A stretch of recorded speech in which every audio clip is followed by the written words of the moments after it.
TD.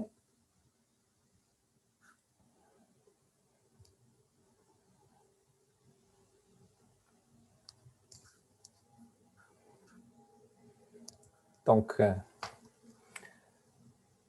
l'exode 2.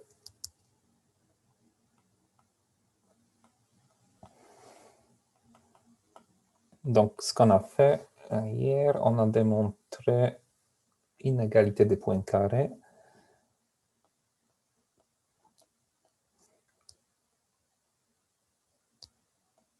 Sur l'intervalle 0,1. Donc, on a démontré que la norme L2 de U est inférieure ou égale à 1/2 fois la norme L2 de la première dérivée de U.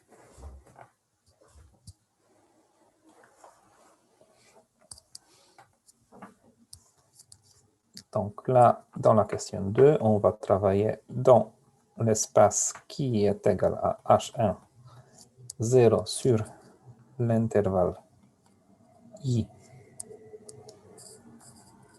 au carré, avec I qui vaut la fin, c'est juste notre intervalle 0,1.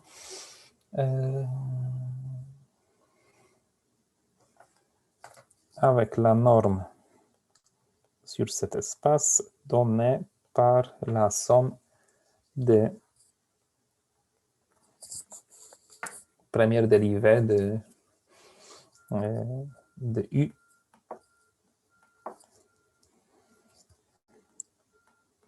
sur l'intervalle I plus la norme de première dérivée de L2 I. Donc, normalement, on appelle la norme de la première dérivée, la norme L2 de la première dérivée, une semi-norme dans l'espace de Hilbert. Semi-norme parce que, normalement, c'est pas une norme, parce que ça peut être 0,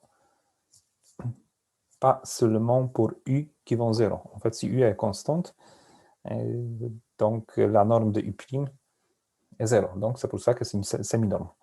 Mais là, on est dans Hn0, et en utilisant une égalité des points carrés, on peut démontrer que cette semi-norme est en fait une norme qui est équivalente à la norme usuelle dans l'espace H1.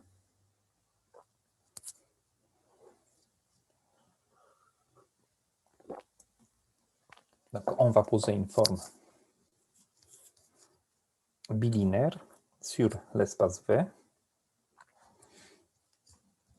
Donc, on va dire que AU V phi psi est égal au produit scalaire de U' phi'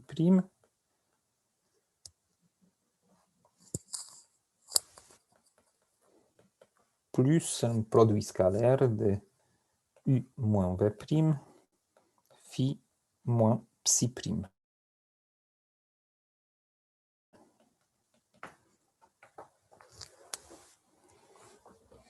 Donc, d'abord, il faut montrer que cette forme bilinéaire est en fait un produit scalaire.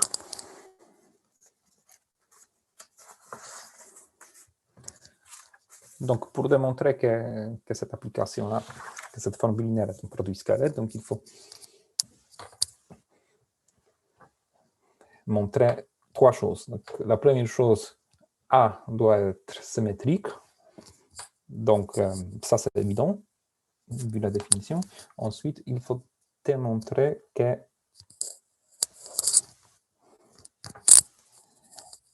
cette forme bilinéaire appliquée à UV et UV est une application qui est définie positive.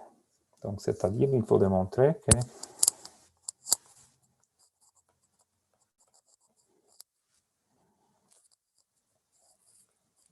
que A est symétrique.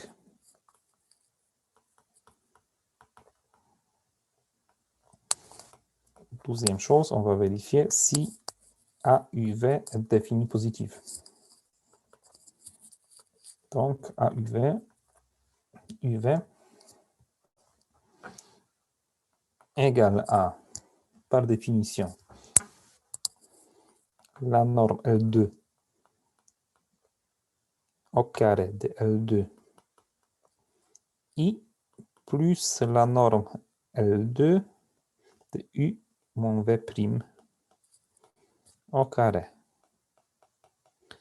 Donc, parce qu'on a la somme de deux normes, donc ça c'est strictement supérieur ou égal à 0. Parce qu'on a la somme de deux nombres qui ne sont pas négatifs.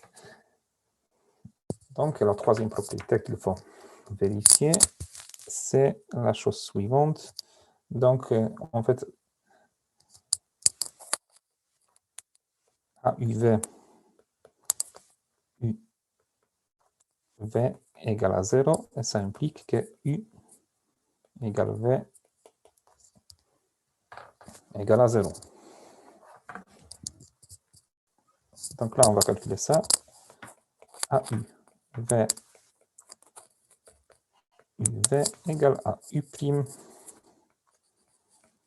carré L2 I plus U moins V prime carré L2 I. Donc ça veut dire qu'il faut que on a la norme de U' au carré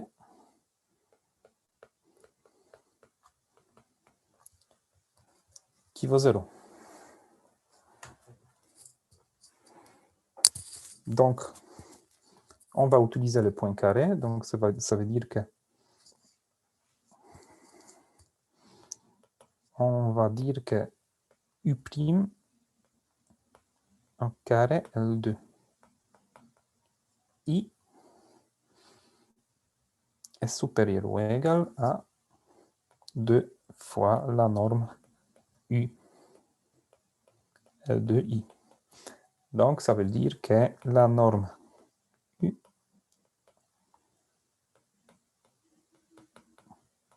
égale à 0, donc on obtient bien que U égale à 0.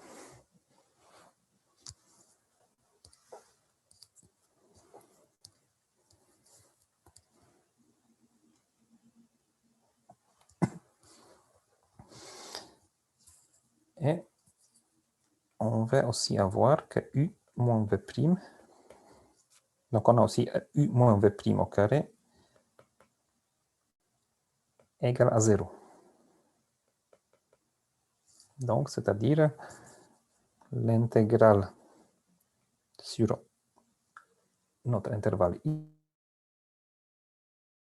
I. Pardon, je n'ai pas compris pourquoi la norme de U' est égale à 0. C'est où on l'a dit ça? Parce que là, on est en train de vérifier que si que l'effet que A UV est égal à 0 implique que la norme de U est égale à 0 et la norme de V est égale à 0.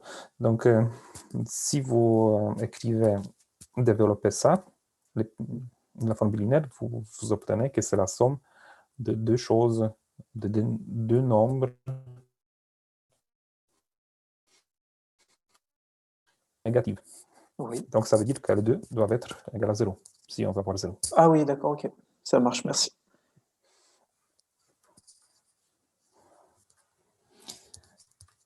Donc là, on va avoir l'intégrale sur U moins V' dx au carré. Là, on va développer tout ça et on va voir que ça, c'est égal à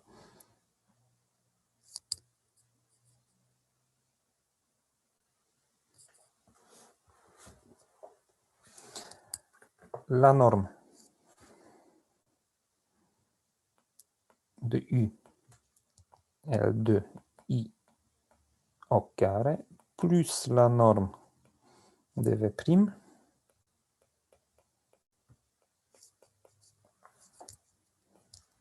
au carré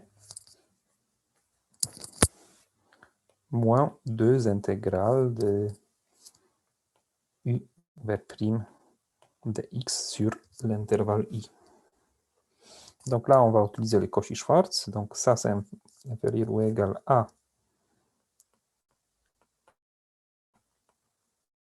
u au carré plus norme de v' au carré plus 2 fois la norme de u fois la norme de v'. Et là, L2, L2, L2, L2. Donc, ça veut dire que la norme de v'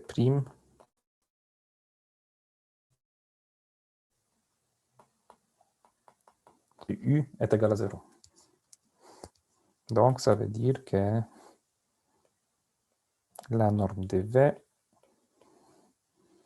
égale à 0. Donc, ça veut dire que v est égal à 0.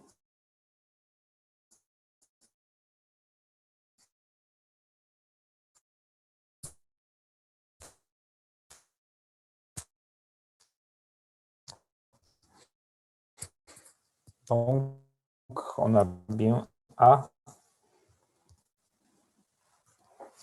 Donc, maintenant, on va démontrer l'équivalence des normes. Donc, c'est-à-dire, on va dire que AU, V, UV, donc c'est un produit scalaire, donc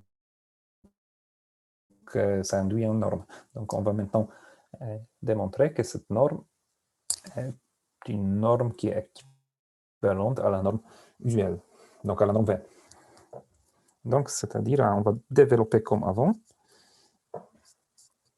Donc, on va dire que ça, c'est égal à U prime carré L2, 0, 1, plus la norme de U carré L2, 0, 1, plus la norme de V',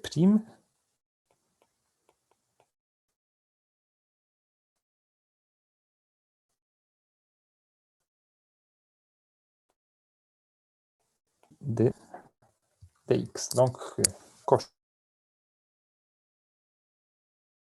Cauchy-Schwarz, on a ça. La norme U', carré L2, 0, 1, plus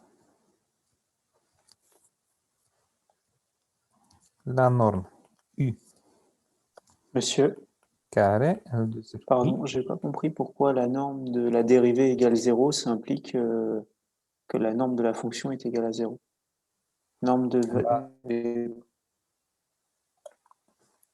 Donc, en fait, on utilise les points carrés. Ah oui, pardon. C'est exactement ça, la même chose. On est dans H0, donc c'est... Ça marche, c'est point carré. Donc là, on a AUV qui est inférieur ou égal à la norme de U' plus la norme de U plus la norme de V',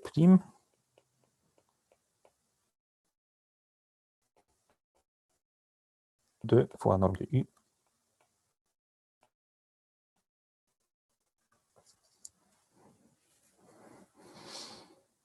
Donc maintenant, on va utiliser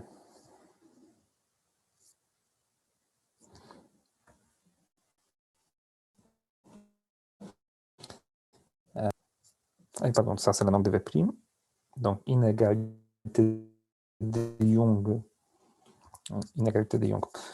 Pour ça, et on va écrire que ça c'est inférieur ou égal à la norme de U' carré L2, 0, 1, plus 2 fois la norme de U, 2 fois la norme de V'.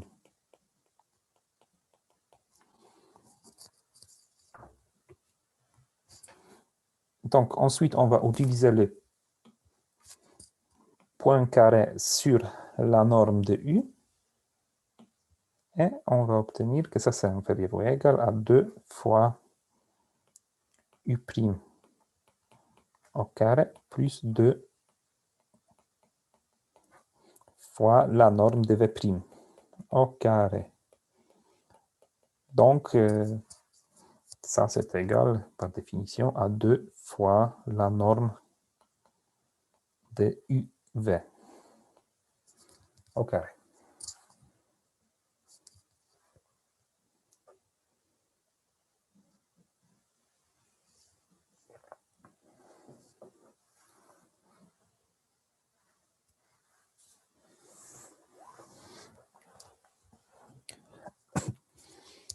Donc, on a la première inégalité. Donc, on a juste démontré qu'il existe une constante telle que AUV est inférieur ou égal à... Donc, on a juste démontré que la norme induite par A est inférieure ou égale à 2 fois la norme V de UV. Donc, on va maintenant minorer la norme induite. Donc, on va commencer par la norme usuelle, enfin, par la norme V. Donc, UV carré V, ça c'est égal par définition à la norme de U' au carré plus la norme V' au carré.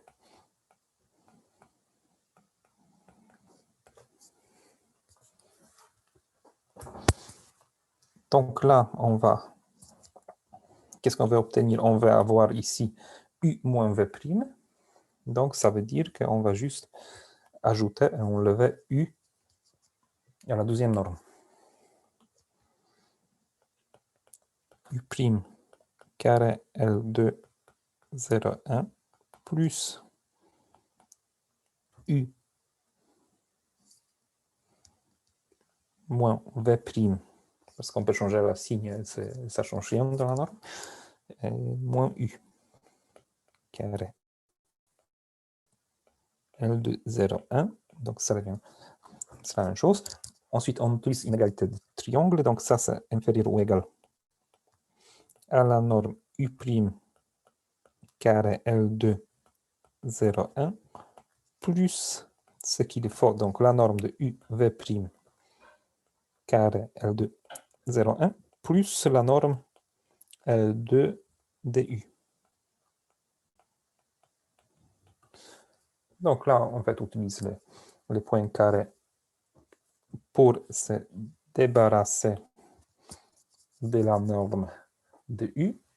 Donc, ça c'est inférieur ou égal à 3,5 la norme de U' carré L2 0, 1 plus la norme de U moins V' carré L0, 1. Donc, ça, c'est inférieur ou égal à 3,5 fois AUV,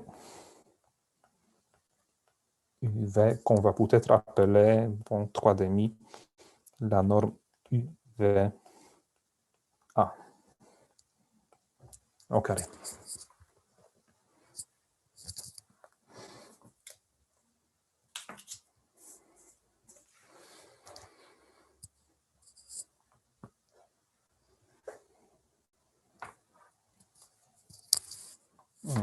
Okay. Donc, la question 3, on se donne deux fonctions f et g qui sont dans L2 et on considère le problème sous la formulation forte. Monsieur, Oui, j'ai pas compris ce que vous avez fait pour la première inégalité. À Ah. partir de la troisième ligne. Non, avant. Je parle de l'étape d'avant. De l'autre inégalité. De l'autre constante. Voilà. Je comprends pas à partir de de la troisième ligne, en fait. 1, 2, 3. Ça, c'est Oui. bon ou pas? Non. Alors là, j'ai utilisé l'inégalité de Young, donc c'est-à-dire 2 U V' est inférieur ou égal à U au carré plus la norme de V prime au carré. D'accord. Et dans l'avant-dernière, vous utilisez quoi? Le point carré? Oui, le point carré sur... D'accord, ça marche. Merci. donc, le point carré sur ça, donc ça veut dire que la norme de U est inférieure ou égale à 1/2 de la norme de U'. Donc, fois 2, donc ça fait 1. Donc, du coup, vous obtenez Ok, 2 fois la norme merci. U'.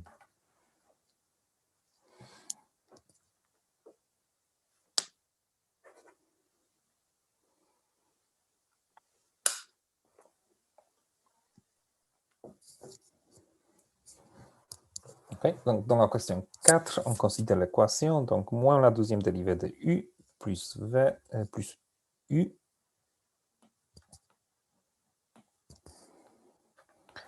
moins V' égale F, dont I est la deuxième équation, moins V', V douzième plus U' égale à G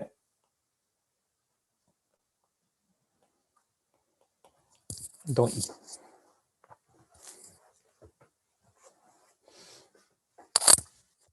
Donc là, on va... Excusez-moi, est-ce que vous pouvez remonter un tout petit peu plus haut, juste, j'ai pas le temps. Parfait, parfait, parfait. Merci.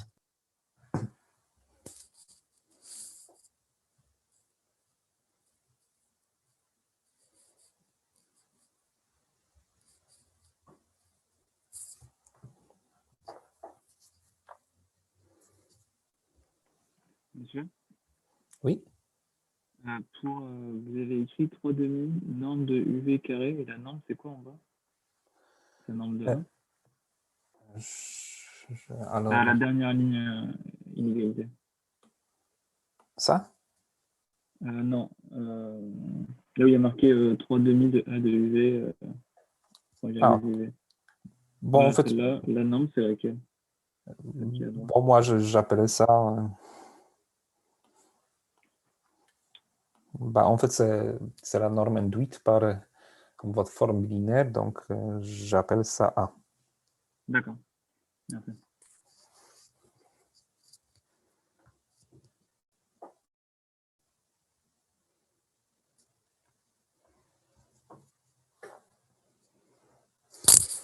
Donc, normalement, si vous avez l'équation différentielle à résoudre, une norme qui est induite par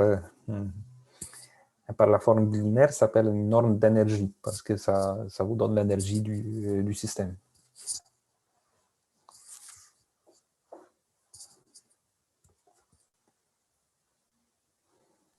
Et c'est bon, monsieur, si jamais. Rien. Donc là, on a une équation. Donc là, il faut trouver la formulation variationnelle. Donc, qu'est-ce qu'on fait? Comme d'habitude, on multiplie les équations par les fonctions test. Donc, on va multiplier la première par fonction phi et la deuxième par une fonction psi. Et ensuite, on va intégrer par partie.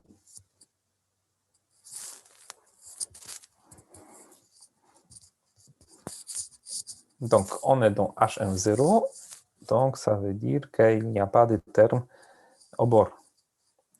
Monsieur, Oui. pardon, j'ai du mal à comprendre toutes les étapes que vous avez fait avant.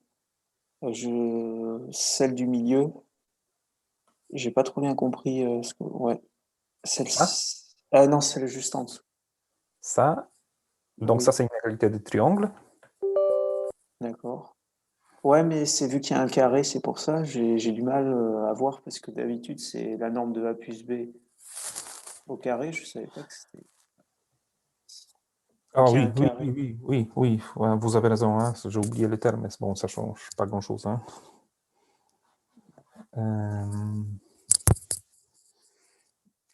Oui, donc là, bien sûr, vous avez raison. Hein. Il faut ajouter 2 fois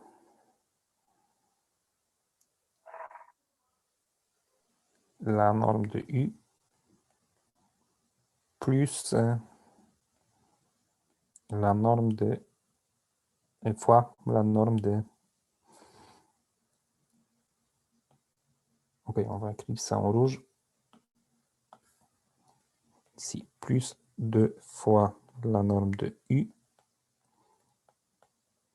la norme de U moins V', L2. Et du coup, là, on va appliquer l'inégalité de Young. Donc, c'est-à-dire, ça c'est inférieur ou égal à ça, plus la norme de U, L2 au carré,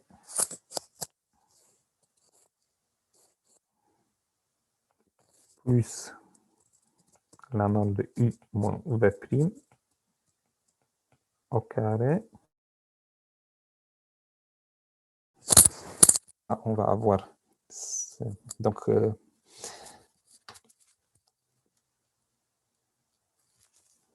pour ça, on va appliquer de nouveau les points carrés. Ça va s'ajouter ici. Donc, finalement, on va avoir que ça, c'est égal à 2. Là, on va avoir 2. Ça marche, merci. OK, Et j'ai merci. pas à comprendre juste pour l'avant-dernière. Qu'est-ce que vous avez fait pour l'avant-dernière ligne? L'inégalité de Young, j'ai toujours du mal à... Comment on prend epsilon égale 1, c'est ça? Oui, oui, epsilon égale 1. D'accord, ok, ok. Ça marche. Et après, vous utilisez point carré pour la dernière appliquée à... Exactement. Ok.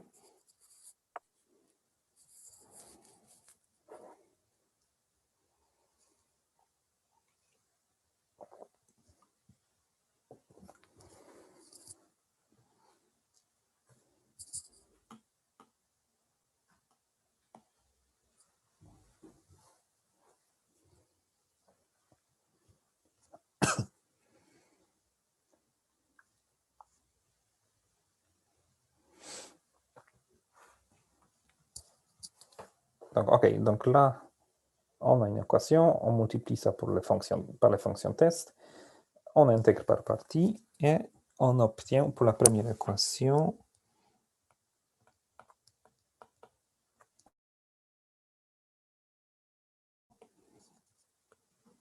V qui appartient à un autre espace V tel que pour toute fonction phi psi dans le même espace, on a l'intégrale sur I de U'V' plus l'intégrale sur I de U moins V'. Donc, vous voyez, c'est exactement ça ce qu'on a dans notre forme bilinéaire A. Pardon, ça, c'est pas V', c'est plutôt phi'. UV fois phi de x est égal à l'intégrale de f phi. Et la deuxième équation, là, vous allez avoir l'intégrale sur i de v' psi' de x plus l'intégrale sur i de u' psi de x égale à l'intégrale sur i de g fois psi. Donc,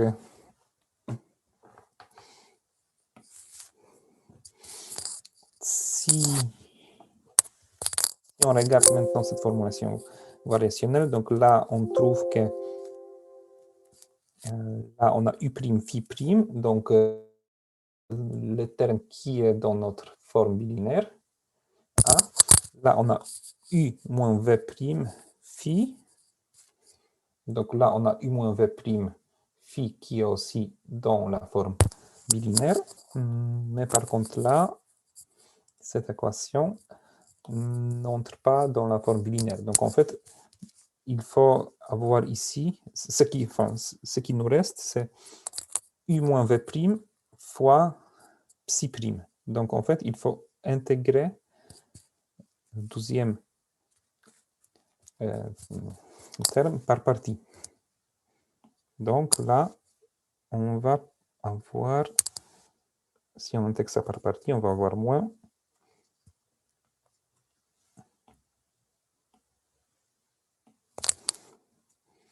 U psi prime.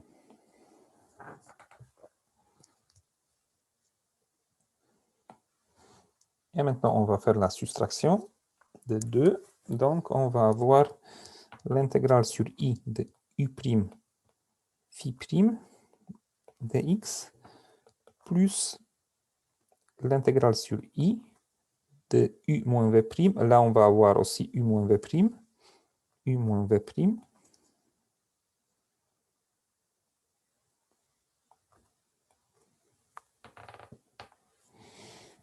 Fois phi moins psi prime. Donc, on va plutôt l'additionner. Dx, et ça, c'est égal à l'intégrale sur I f phi plus l'intégrale sur I de G psi.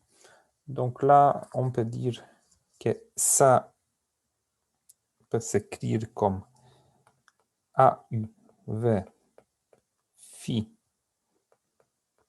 psi égale à une forme linéaire de dimensionnelle appliquée à phi psi, avec A, c'est une forme qu'on a déjà définie, et L de phi psi est égal à l'intégrale sur I de f phi plus l'intégrale sur I de G psi dx.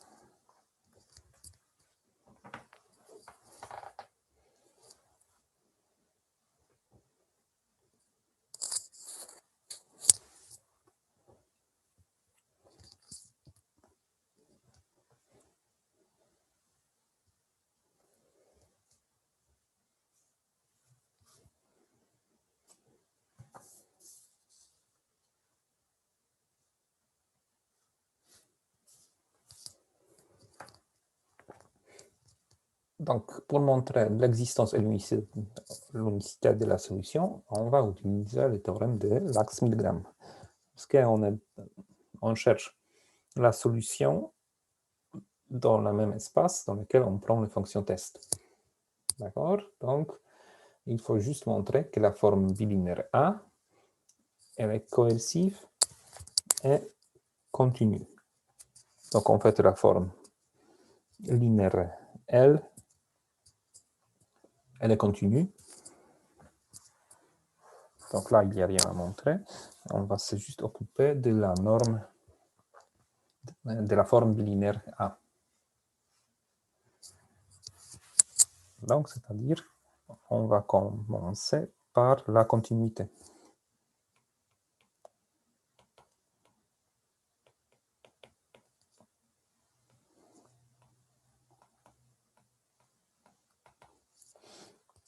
Donc, là, AUV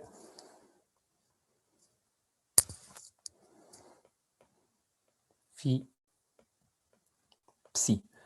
Donc là, on a démontré que A, c'est en fait un produit scalaire. Donc si c'est un produit scalaire, donc on a une égalité de Cauchy-Schwarz.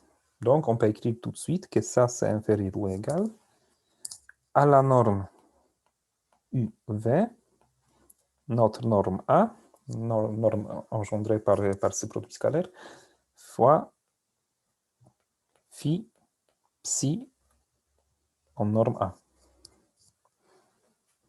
Donc, par équivalence de normes, donc ça c'est inférieur ou égal à 4 fois la norme de U. V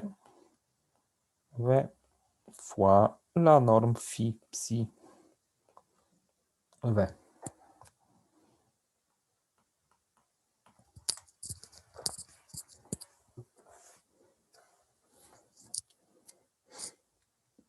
Donc, parce qu'on a démontré que A, c'est un produit scalaire, donc on obtient le résultat tout de suite.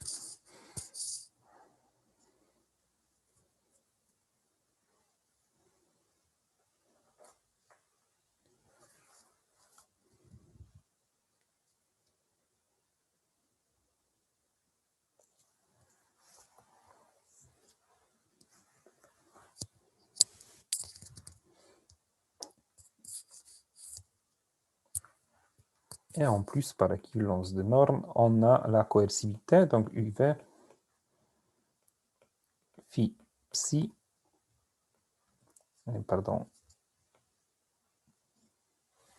à UV est supérieur ou égal à 1 sur 2 de la norme UV V au carré. Ou, enfin, une demi, c'est la constante de... C'est la première constante d'équivalence des normes.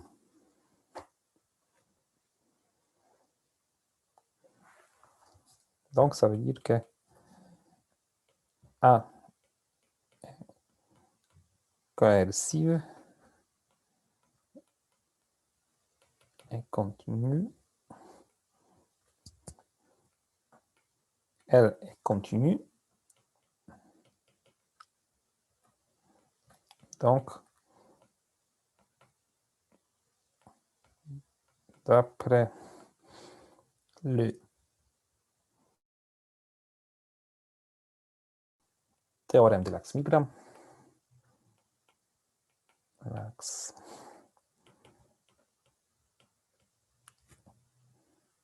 notre formulation variationnelle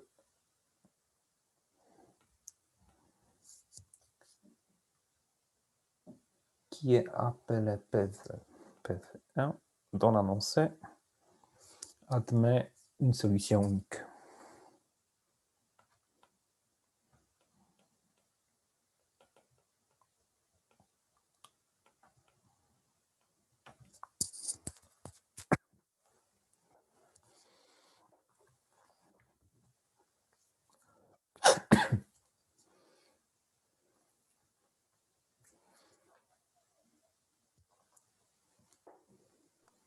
Monsieur, Oui. est-ce que vous pouvez revenir au moment où vous avez montré que la norme de A sur A est inférieure ou égale à un certain truc fois la norme de V? Je me souviens plus comment on a fait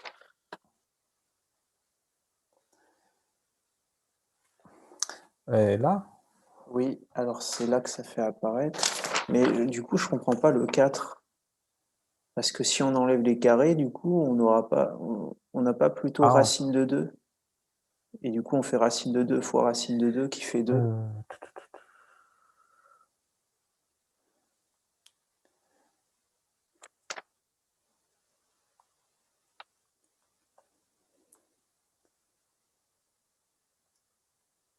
non, là on applique plutôt la première.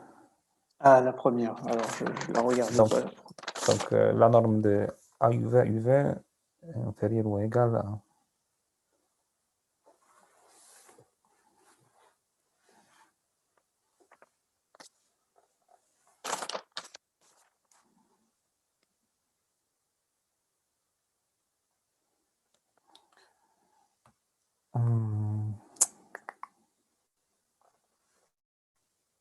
Oui, donc la norme de A est inférieure ou égale à... Oui, voilà. On applique ça.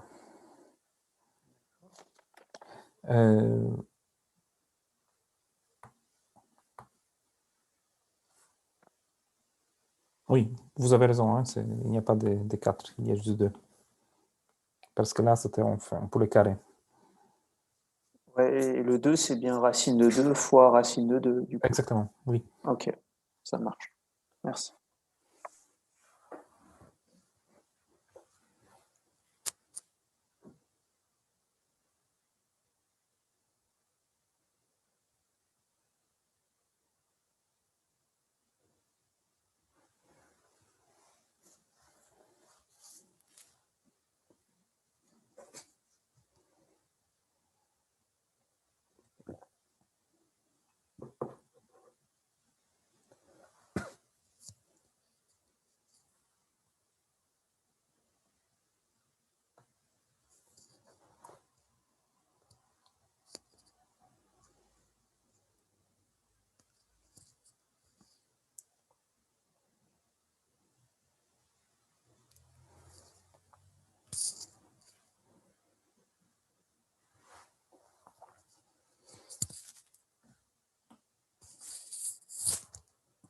OK, donc on va faire la dernière question. Donc là, il faut majorer. Il faut trouver une estimation sur U et V. Donc là, on va estimer U et V dans les normes H1. Donc ça veut dire que pour le faire, on va choisir phi et psi égale U V dans notre formulation variationnelle. Donc, qu'est-ce qu'on va avoir?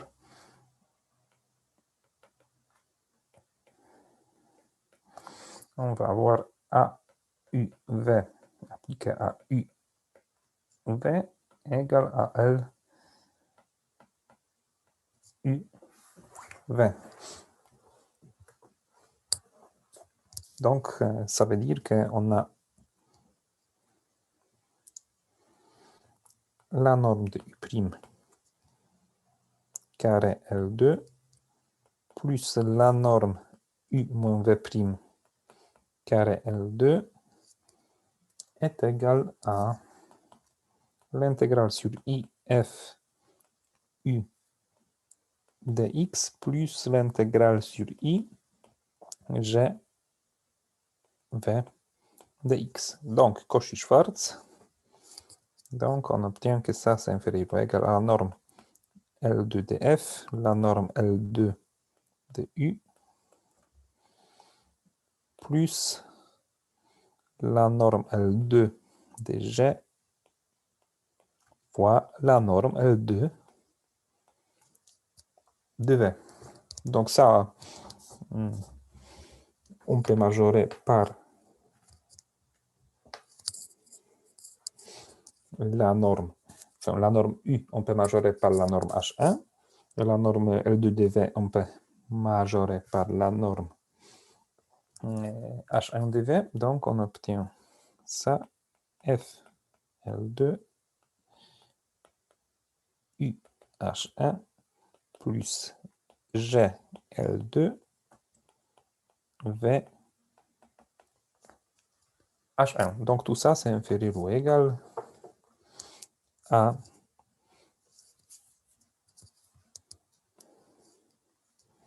la norme de F L2 plus la norme de G L2 fois la norme UH1 plus la norme V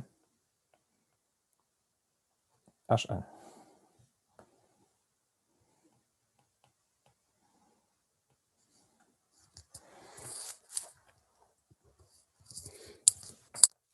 Donc ça, c'est la première étape. La deuxième étape, c'est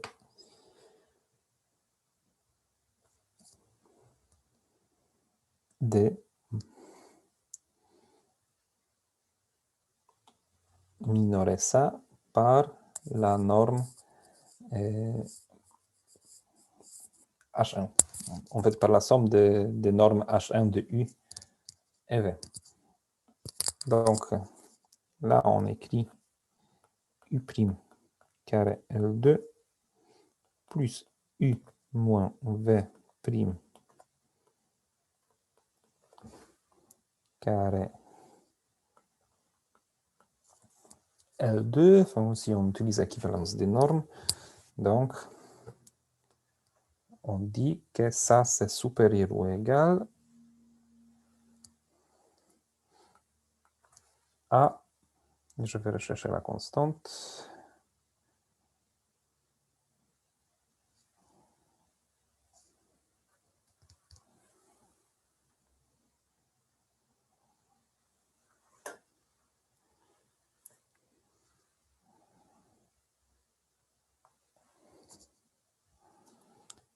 par une demi de la norme de U' au carré plus la norme de V' au carré, L2, L2.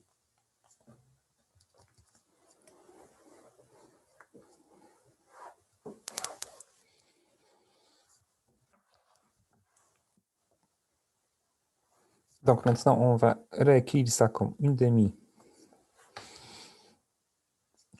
Parce que là, on aimerait avoir la norme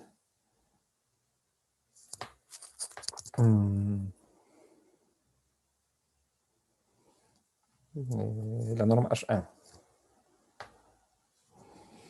Donc là, on va diviser ça en deux. Donc U' carré L2 plus une demi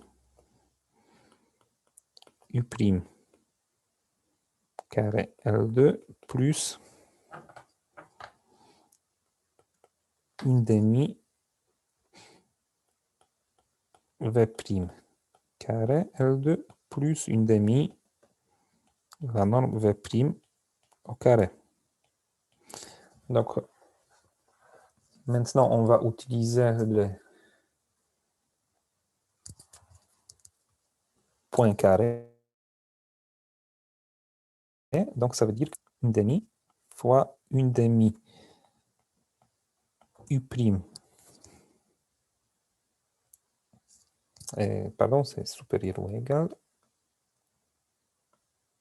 Parce qu'on va remplacer une demi U' L2 par quelque chose plus petit, donc la norme de U. Donc, ce qu'on obtient, c'est ça, plus la norme de U.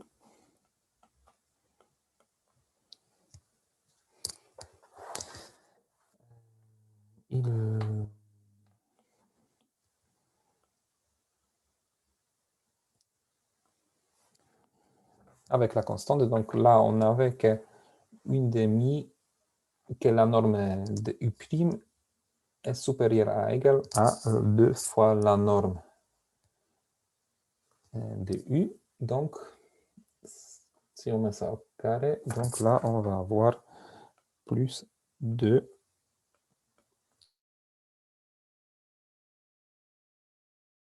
norme de U carré L2, plus la même chose pour V.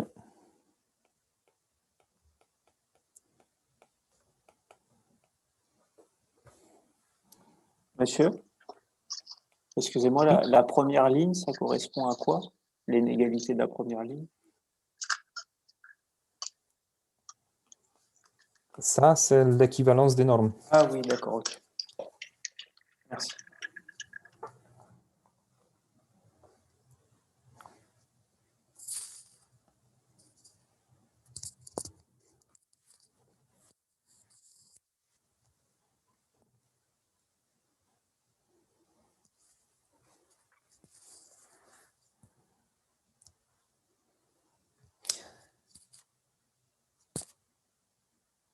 Donc, finalement,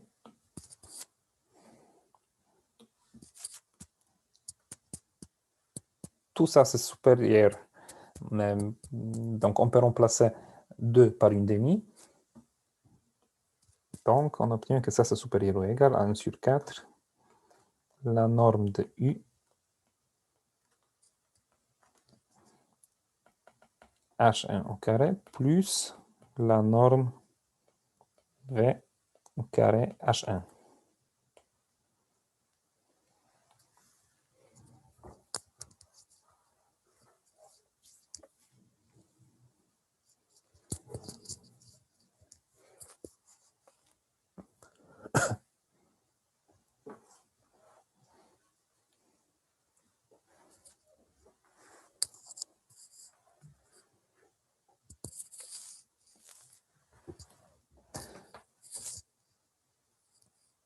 Donc là, on va utiliser une égalité de Young.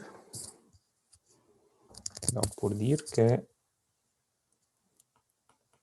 une demi U carré H1 plus une demi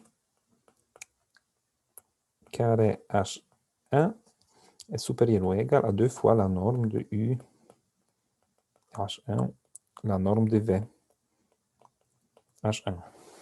Donc là, on obtient que tout ça, c'est supérieur ou égal.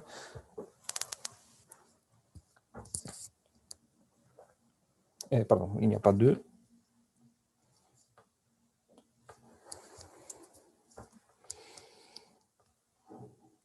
Car 1 sur 4 fois une demi la norme de U carré H1 plus une demi. La norme de V au carré H1 plus U fois la norme de V.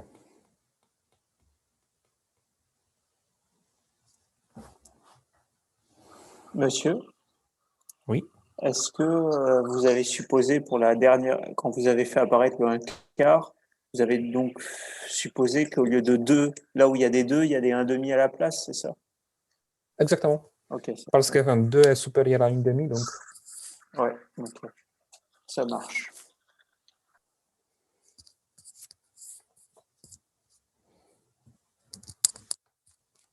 Donc là, ça c'est égal à 1 sur 8 fois U H1 plus la norme de V H1 au carré.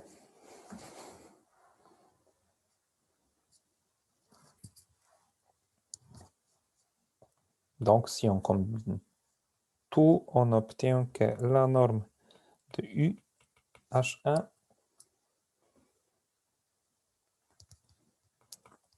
plus la norme V H1 est inférieure ou égale à 8 fois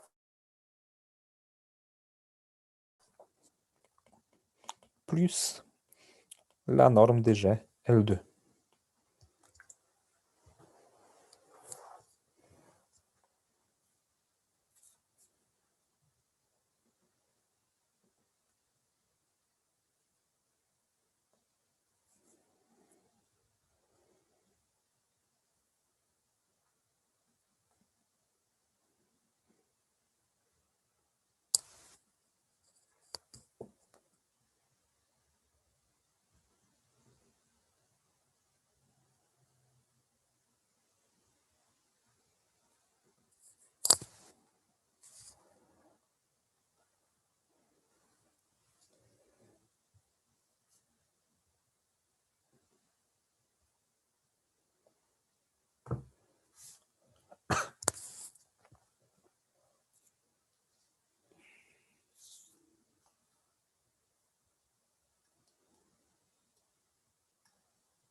Alors, on va commencer le TD4. Donc là, on va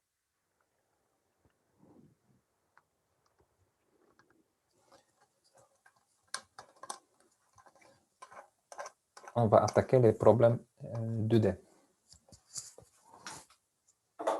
D'abord, on va regarder l'espace H1 oméga, avec oméga qui est en 2D. Donc, on va voir que ça contient les fonctions qui ne sont pas continues. On va regarder la trace aussi.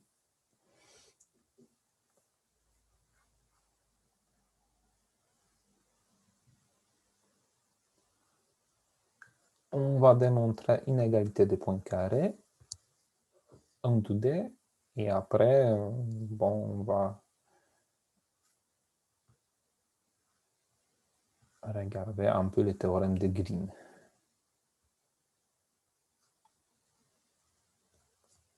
Donc, l'extension du théorème de Green. Monsieur, Oui. qu'est-ce que vous avez fait à la fin, à partir du 1 quart? J'ai pas suivi.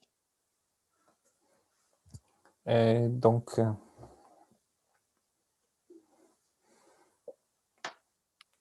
c'est bien? C'est bon?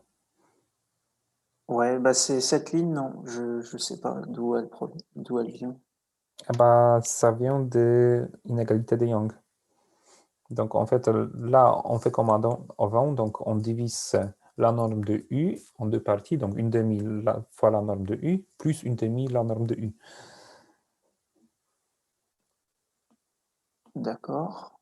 Donc, là, ça va être égal à 1 sur 4 une demi U carré H1 plus une demi V carré H1 plus la même chose, donc une demi U carré H1 plus une demi V carré H1. Et ensuite, on applique une égalité de Young pour remplacer ça par les produits de U. Oui. Ah ben. Ok. Donc là, après, on va sortir une demi et on va... Bon, et c'est tout. Hein. Vous avez A plus B plus 2 fois AB. Donc... Oui, mais la ligne du milieu, c'est... Ah, Je comprends pas trop la ligne du milieu, en fait. ah ben, ça, c'est une égalité de Young. Toujours? Ah oui. On va peut-être déplacer ça.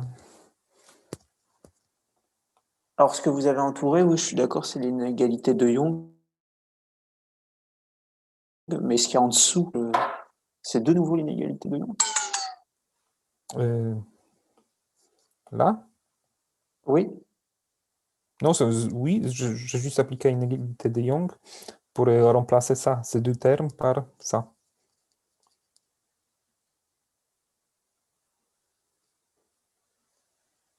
Ah d'accord, mais le inférieur ou égal, il est par rapport à quoi, en fait? Par rapport à ce qu'il y a... Par rapport à Donc, en l'autre un fait, quart. Ah, c'est pas par rapport au ça, c'est produit des une, normes. bon, ça, c'est une, enfin, voilà, c'est une note à part. Hein. Ah oui, d'accord, c'est Ok. pour ça que ça marche. Ah oui, ok. Bah, c'est bon, en fait. Merci.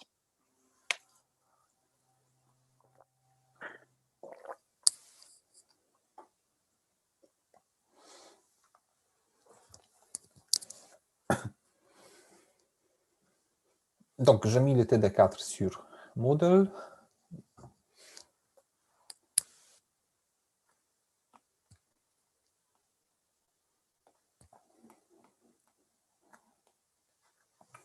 Donc, on va commencer l'exemple 1. Donc, là, c'est un exemple d'une fonction qui est H1, mais qui n'est pas continue. Donc, vous vous rappelez peut-être que dans R, toutes les fonctions qui sont H1 sur un intervalle dans R sont des fonctions qui sont continues. Donc, ce n'est plus le cas dans les dimensions supérieures.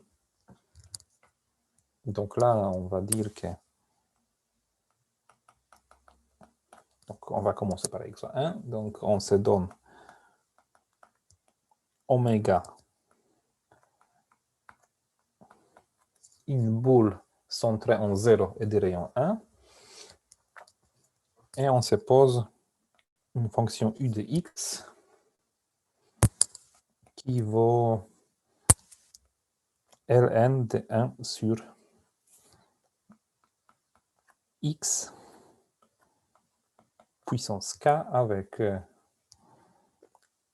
k qui est entre 0 et 1 demi. Ça, c'est important. Et bon, le module de x, c'est x1 carré plus x2 au carré racine. Donc, il faut montrer que U appartient à H1 oméga. Donc, pour le faire, il faut juste calculer l'intégrale de U. Donc, il faut d'abord montrer que U appartient... Donc, en fait, si vous regardez cette fonction-là, donc là, on divise par x. Donc, pour x égale à 0, on divise par 0. Donc, on a un logarithme de plus infini, donc infini. Donc, la fonction, elle est discontinue, elle n'est pas définie en 0. En 0, ça tombe vers plus infini. Okay? Donc, on va montrer que ça appartient à H1 quand même. Donc, il faut d'abord montrer que la fonction appartient à L2. Donc, Malheureusement, il n'y a pas d'autre méthode.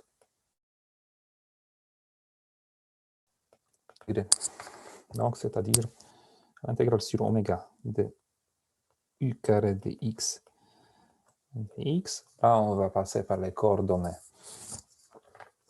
cylindriques. Donc, ça, c'est égal à l'intégrale entre 0 de pi, intégrale entre 0 et 1 de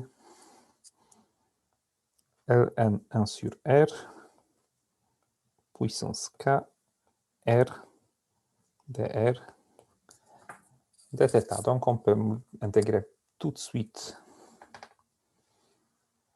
par rapport à θ. Donc, on obtient 2 pi intégrale 0,1 ln 1 sur r puissance k r dr.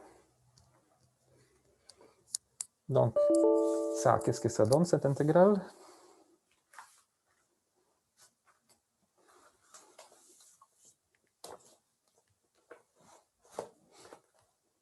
Donc, on ne va pas la calculer peut-être, mais bon, on peut juste dire que c'est... pardon. Bon, ça c'est carré, donc...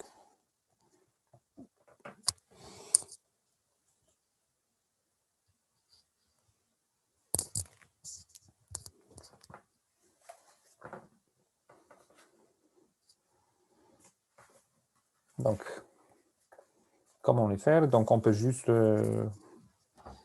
remarquer que, en fait,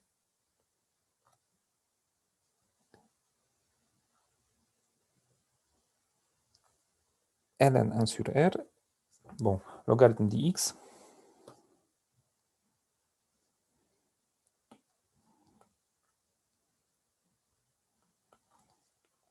il est inférieur ou toujours inférieur ou égal à x. Donc, là, on va voir que cette intégrale est inférieure ou égale à une intégrale entre 0 et 1 de 1 sur r de k r dr. Et on a k qui appartient à l'intervalle 0, 1,5, donc de k. Donc, là, on va peut-être écrire que ça, c'est égal à 2pi, l'intégrale entre 0 et 1 de r 1 moins 2k dr et 1 moins 2k, il est supérieur à 0. Donc, ça veut dire que l'intégrale sur oméga de u carré de x dx, bah, elle est finie.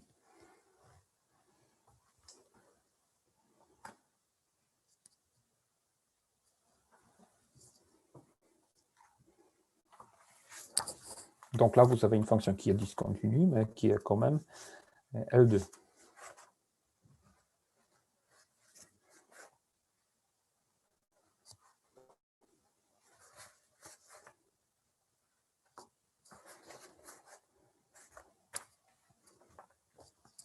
Donc ensuite, pour montrer que la fonction est h1, il faut faire la même chose avec les dérivés.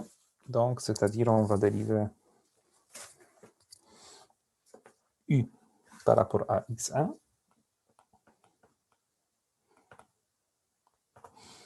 Donc, ça, c'est égal à du sur dx1 de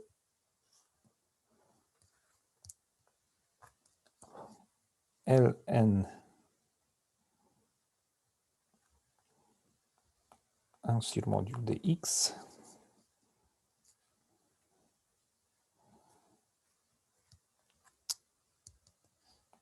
puissance k. Donc, ça, c'est égal moins k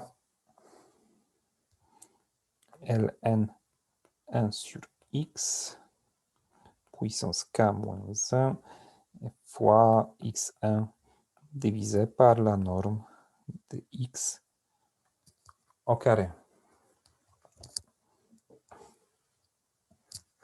Donc maintenant, il faut intégrer de u sur tx 1 Monsieur, au carré. Oui. est-ce que, juste pour le 1 moins 2k inférieur à 0, la condition, c'est pas plutôt que l'exposant doit être, 1 moins doit être 2k. inférieur à 1 plutôt? C'est pas avec 1? C'est le critère, je pensais que c'était 1 avec Riemann. Non, en fait, là, on intègre entre 0 et 1, donc on n'intègre pas entre infini. Donc, il n'y a pas d'infini. Donc, en fait, on va éviter qu'on obtienne 1 sur R. Oui, et du coup, l'exposant, il faut que 1 sur x puissance R puissance alpha, il faut que le alpha soit inférieur à 1, pas à 0. Et le alpha, là, c'est... Donc là, on a intégrale de ça est égal à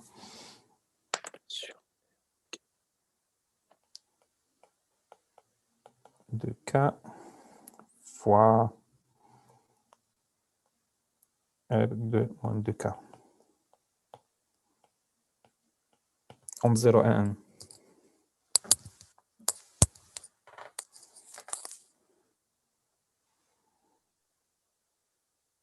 Ah oui, c'est 2 moins 2k. Ah oui, je n'avais pas...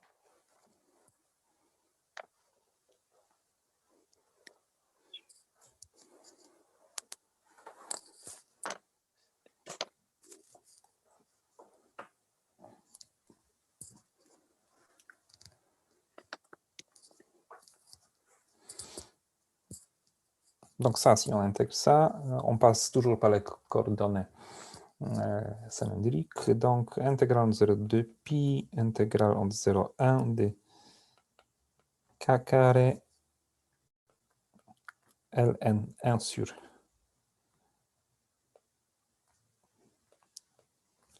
r 2k moins 2 fois r carré cos carré θ divisé par R4 fois R dr de θ. Donc ça nous donne intégrale entre 0, 2 pi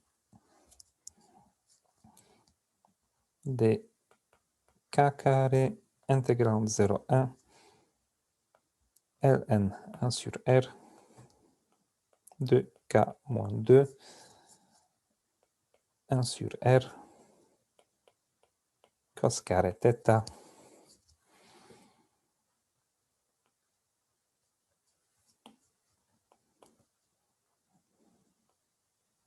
dr dθ. Donc normalement, vous avez cette intégrale, elle est inférieure, elle est finie. On ne va pas la calculer, donc vous pouvez les faire chez vous. Mais bon, donc ça, c'est inférieur ou égal à... Cette intégrale est finie si k est dans l'intervalle 0, 1 demi.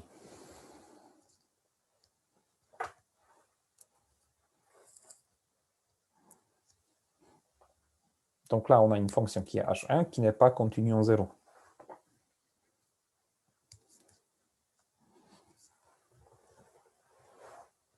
Donc c'est différent de ce qu'on a vu pour ce que vous avez vu pour la dimension 1. Donc maintenant, la question 2. Quelle est la trace de U sur le segment X qui appartient à oméga et X2 égale à 0? Donc c'est-à-dire, on choisit Y égale à 0. D'accord? Donc la trace... donc,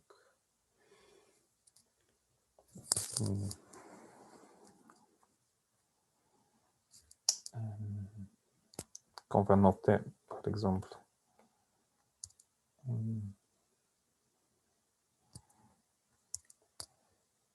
Donc on va appeler gamma notre segment. Donc l'ensemble des x dans oméga tel que x2 égale à 0. Donc la trace de gamma de u sur gamma, bon, c'est une fonction qui est donnée ln sur la valeur absolue de x1 puissance k. Donc c'est une fonction qui appartient à L2.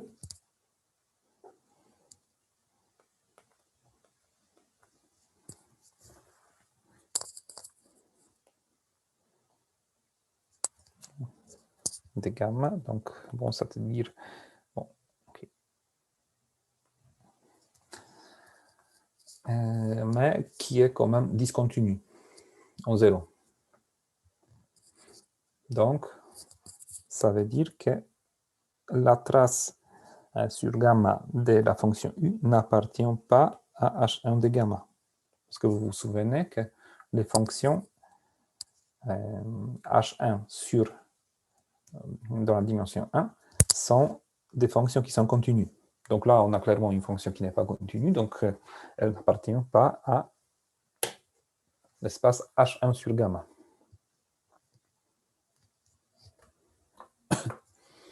Donc, en fait, cette fonction, elle appartient clairement à L2, mais elle est quand même un peu plus régulière que L2. En fait, elle appartient à l'espace qu'on appelle H1 demi.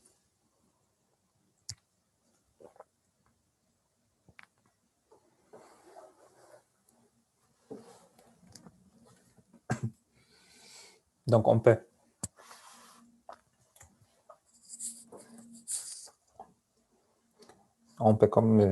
définir l'espace H1 demi comme la trace d'espace H1 sur les bords d'oméga.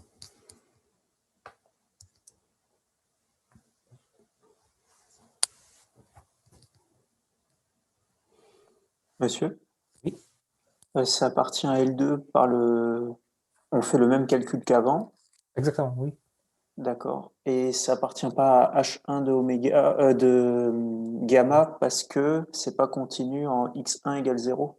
Exactement. D'accord. Ok. Merci.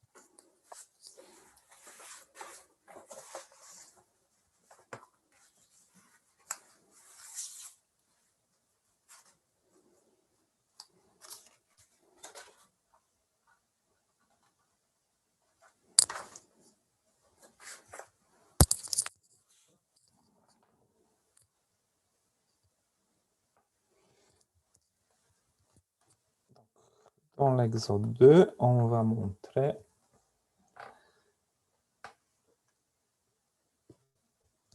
que l'application trace, que les traces de fonctions H1 en fait existent. Donc, on se donne une application de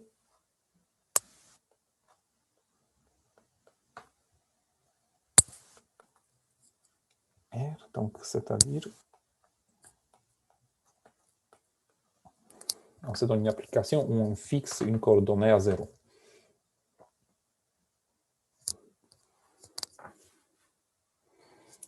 Donc, on va montrer que cette application est linéaire et continue dans l'espace de distribution.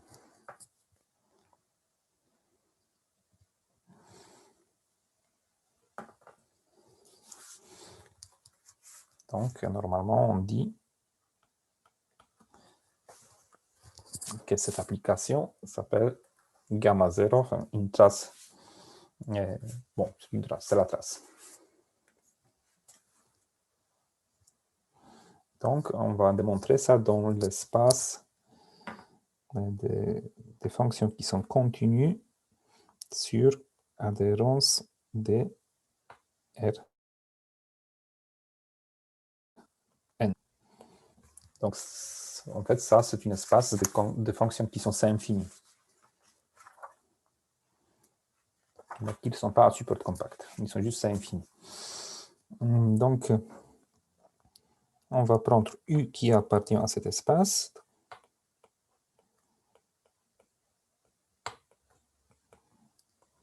Plus, donc c'est un demi-espace positif. Donc, qu'est-ce qu'on a? On a U de x' de 0 au carré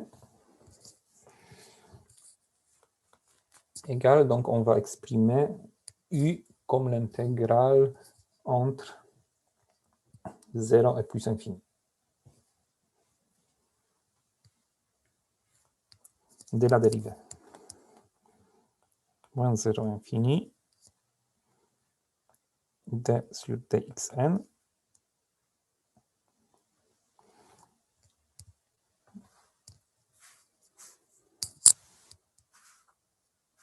de la fonction en question, donc U exprime xn au carré de xn. Donc là, ça c'est égal à l'intégrale. Donc on va dériver. Donc moins 2 intégrales entre 0 et infini de U x' xn fois de U de xn calculé au point x'. xn de xn. Donc là, on va appliquer le Cauchy-Schwarz. Donc inférieur ou égal à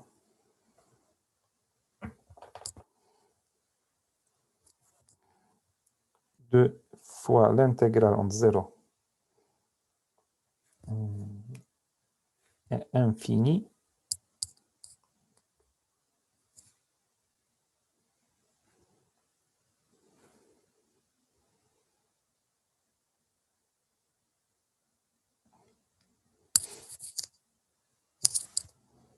donc, pardon, on va plutôt utiliser le Yang. Donc là, ça c'est inférieur ou égal.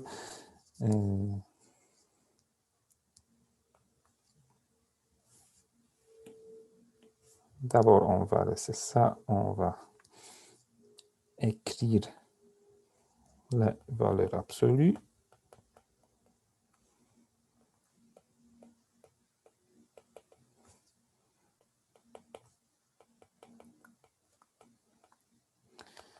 Ensuite, inégalité de Young pour avoir la somme des carrés.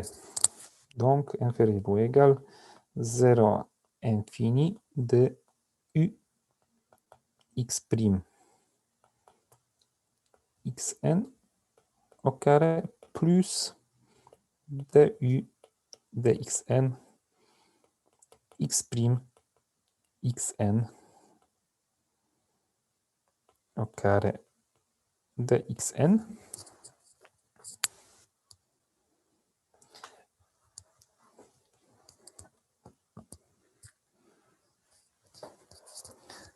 Ce qui donne, si on intègre maintenant sur l'espace Rn-1,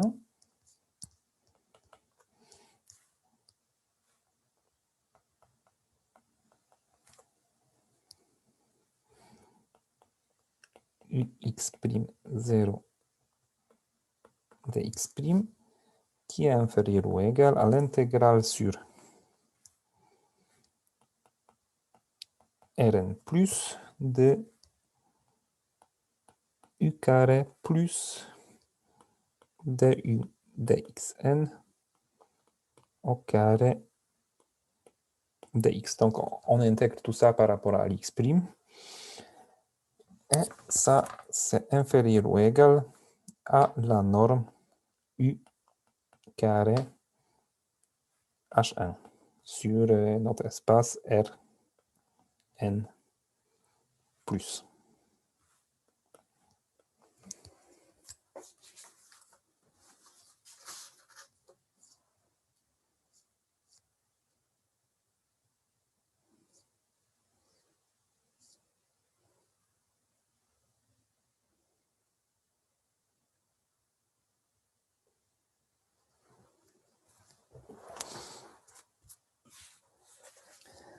Euh,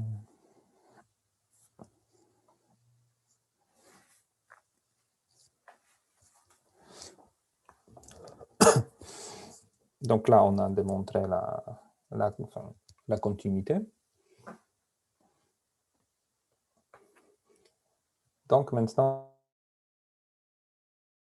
on a démontré tout ça pour l'espace qui a assujetti, donc dans l'espace D de Rn+.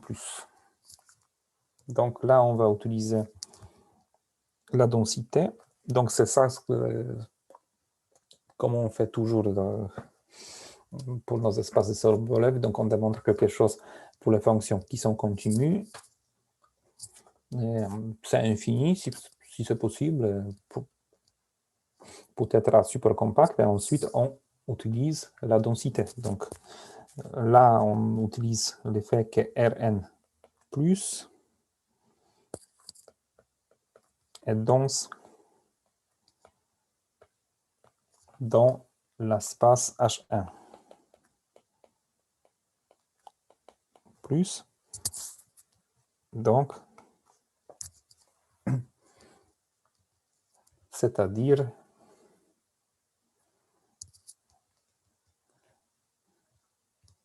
l'application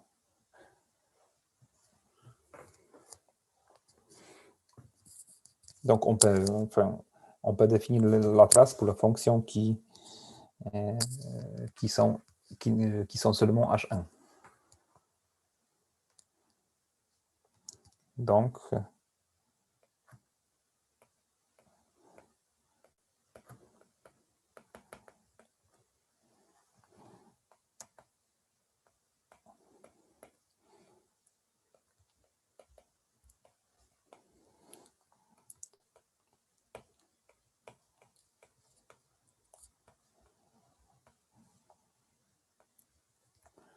en opérateur linéaire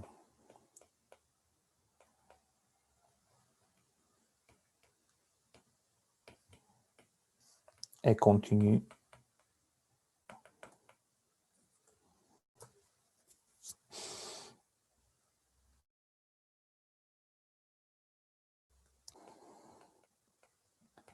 Rn plus dans L2 R n-1.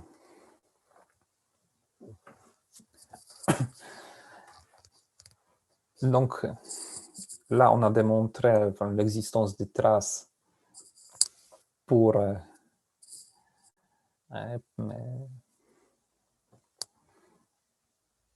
demi-espace, pour Rn plus en dimension n. Donc, c'est-à-dire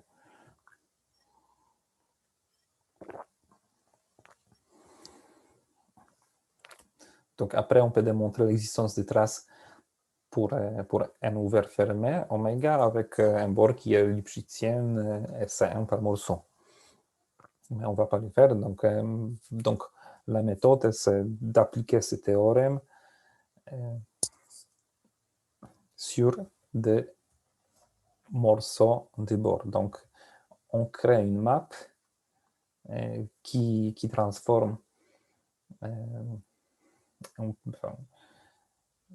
morceau de bord sur une demi-surface. Enfin, un demi-espace Rn+, et comme ça, on peut démontrer l'existence des traces pour n ouvert quelconque oméga. Ce qui est intéressant, c'est le fait qu'il n'y a pas d'opérateur de traces pour les espaces L2.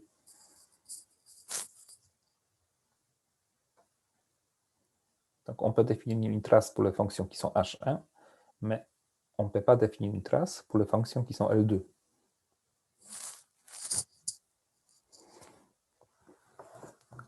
En fait, c'est à cause des densités. Là, vous avez...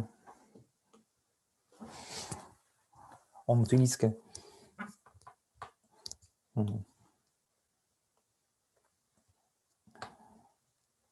des Rn plus est dense dans H1 Rn plus. Mais dans l'espace L2, on a plutôt l'effet que les fonctions C infini à support compact sur oméga sont denses dans L2 d'oméga.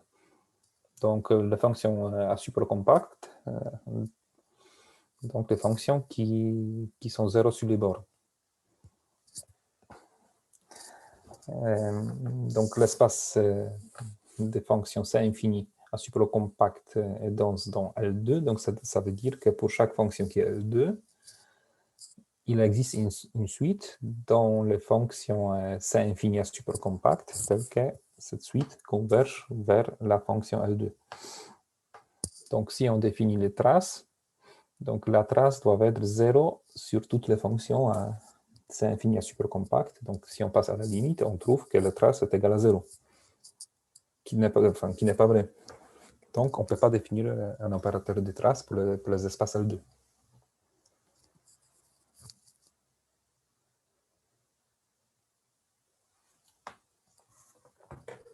Kind of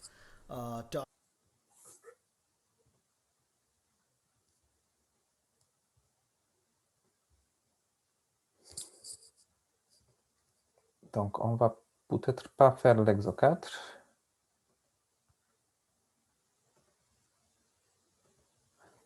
Pardon, on va pas faire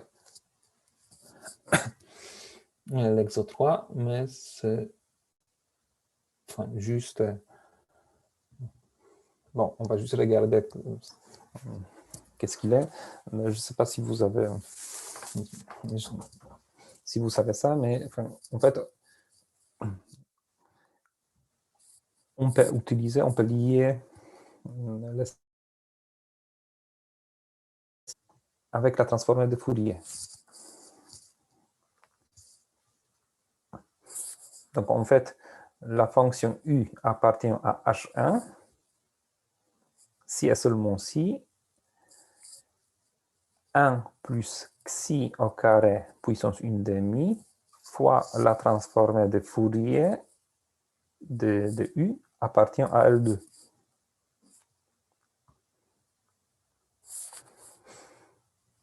Donc, normalement, vous avez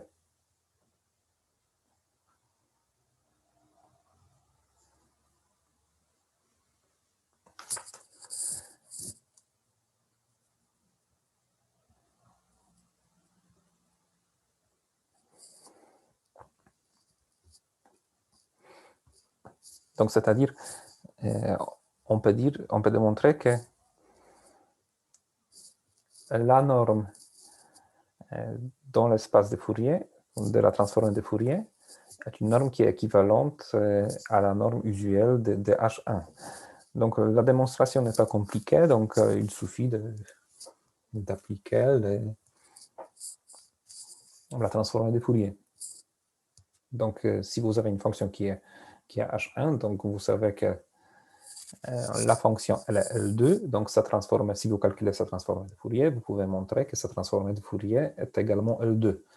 Donc ensuite, la dérivée de la fonction est L2, donc si vous calculez la dérivée, il y a xi, la transformée Fourier de dérivée, donc il y a xi qui sort devant, et là vous montrez que xi est aussi xi fois la transformée Fourier de U est aussi L2. Donc, ensuite, on combine ça, le résultat, et on obtient que la norme de 1 plus xi au carré, puissance 1/2, fois la transformée Fourier de U est L2.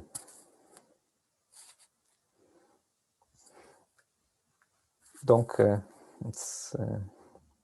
là, si vous regardez cette relation-là, donc si on parle d'espace HK, là, vous avez... Donc, on peut définir la norme d'espace HK via la transformée de Fourier de la façon suivante. Donc, la norme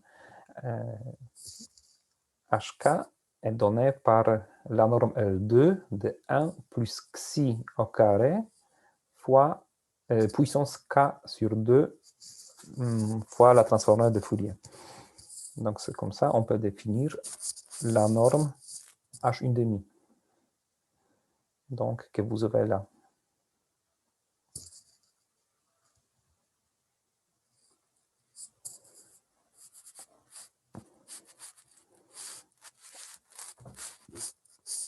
Donc, on va pas faire cet exercice, mais je pense que la prochaine fois, on va arrêter pour aujourd'hui. Et la prochaine fois, on va montrer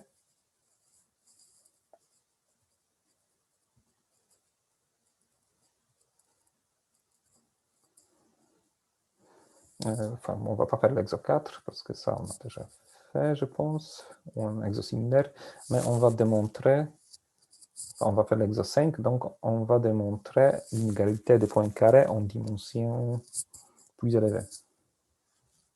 OK, dans Rn. Donc, je pense qu'on va terminer. Donc, est-ce que vous avez des questions? Moi, j'aurais une question, mais c'est pas forcément par rapport au cours. Oui. C'est pour l'organisation des projets. Ouais. Du coup, la soutenance, elle serait à quelle date? Ah, je ne connais pas encore la date. D'accord. Ça va être après les examens. D'accord, merci.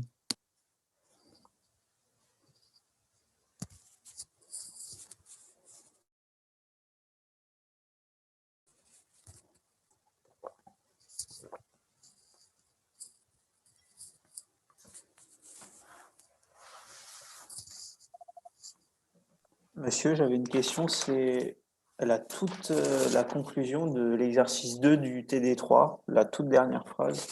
Je voulais savoir comment on arrivait là, en fait.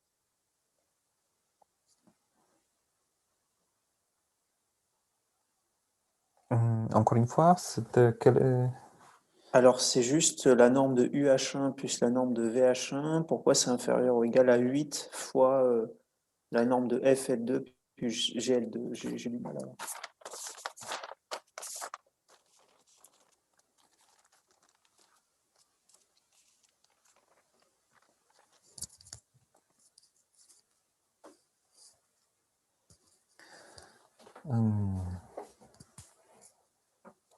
Voilà, ouais, c'est ça, c'est juste la conclusion, en fait.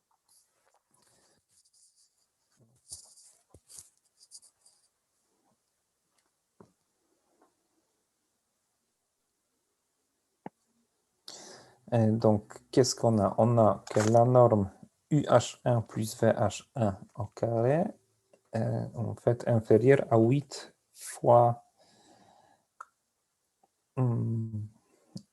fois notre norme induite par la forme bilinéaire A. Mhm. Et là, on a montré que la norme induite elle est inférieure à F plus G fois U plus H. D'accord. Donc, c'est là, et ensuite on divise par, bon, par ça. Ok, ça marche, merci. Ok. Au revoir. Au revoir.